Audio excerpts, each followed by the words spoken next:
They sent me a script called 100 yards or 200 yards over the rim.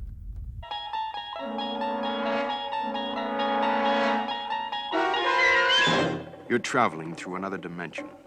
A dimension not only of sight and sound, but of mind. A journey into a wondrous land whose boundaries are that of imagination. That's the signpost up ahead. Your next stop, the Twilight Zone. Hi everyone, today I'm headed to the unincorporated community of Grant, California, near the town of Olancha, which is about 25 miles south of Lone Pine, and one of my favorite areas of California, the Eastern Sierra. 100 Yards Over the Rim was Season 2, Episode 23 of The Twilight Zone, and it aired April 7th, 1961. The plot is that a bunch of wagon train families from Ohio are trying to reach California in 1847.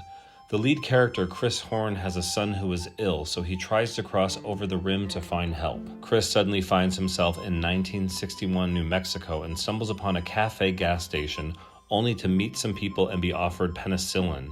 He realizes the year is 1961, and in an encyclopedia, he notices his son has become a doctor and helped with children's diseases in 19th century California.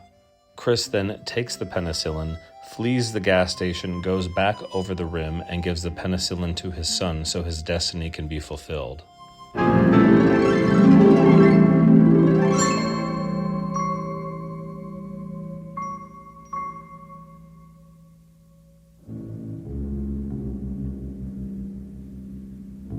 The shot when Chris looks back over the rim and sees his covered wagons have vanished, you can kind of get that viewpoint from Cactus Flats Road looking at the Olancha sand dunes. The Olancha sand dunes were extremely windy this day, so I wasn't able to get over there to get any shots to match it up with the episode.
All of the cafe interiors were shot on a soundstage at MGM in Culver City.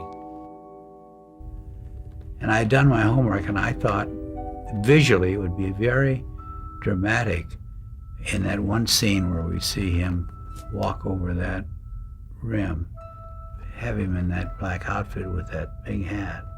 I thought photographically it would be very arresting. So I told that to the costume guy, and they, as always, are very accommodating. So they fitted me for it, and we went down to shoot the scene, and the producer said, what the hell have you got on? And I explained my reasoning, and he didn't like my reasoning.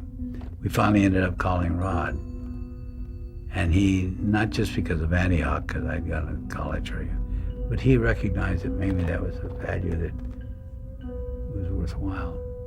So we kept it in, and later on, the cameraman and the producer came up and said, "You were right, Cliff. It worked." But that was a case where Rod, over the phone, saved my bacon. This episode had a great cast of actors, including John Astin, who was none other than Gomez Addams in the Addams Family. Also included actor John Crawford, who was in the Poseidon Adventure. Evans, very interesting name, she starred in Bonnie and Clyde, and also Edward Platt, who was known for the TV show Get Smart in the late 60s. Another Twilight Zone episode called Third from the Sun was also shot in this location, and another Twilight Zone episode called Rip Van Winkle Caper was shot back-to-back with 100 Yards Over the Rim in this same area. The following year in 1962, Cliff Robertson did another Twilight Zone episode called The Dummy. There is one goof in this episode. Christian Horn and his family are on a wagon train headed through the New Mexico Territory in 1847. However, the New Mexico Territory was established in 1850 on land that Mexico ceded to the United States in 1948. Also, according to IMDb, another location was shot in Chino Canyon in Palm Springs. But I find that highly unlikely since everything exterior was up here in the Eastern Sierra and everything does match up to the area. It's very unlikely that they would have driven all the way to Palm Springs for one little shot.